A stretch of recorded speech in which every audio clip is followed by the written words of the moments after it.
And for the last two examples for this section, letter E, we've got a midsegment drawn in, so the midsegment is labeled 4W. So we know that it's the average of the two bases, so we take the two bases, 16 and 8, add them together and divide by 2, so 16 plus 8 is 24. When we divide that by 2, we get 12. So this piece has to be 12, so all we do is set 12 equal to 4W, divide by 4, and we get that W is 3.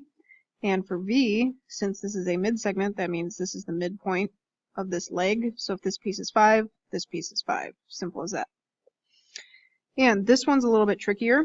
This one we're going to have to do a lot of algebra with. So we set it up just like we did with this one over here. So here we added the two bases together and divided by 2. So we'll do that here, x plus 1 plus 2x plus 8, and divide that all by 2.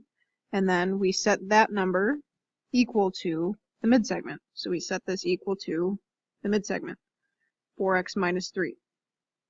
On the top here, we combine our like terms, so 3x plus 9 divided by 2 equals 4x minus 3. To get rid of that 2 in the denominator, we can just multiply the entire equation, so both sides of this equation, we can multiply it by 2, because if we multiply this whole thing by 2, this 2 is going to cancel out and we no longer have a fraction, which is difficult to deal with. And then we have to multiply this side by 2. So this 2 is gone. All that's left over here is 3x plus 9 equals, and then we have to distribute this 2 over here. So 2 times 4x gives us 8x. 2 times negative 3 gives us negative 6.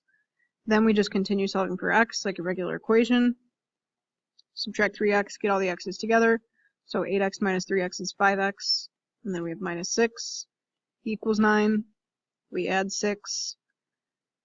9 plus 6 is 15 equals 5x.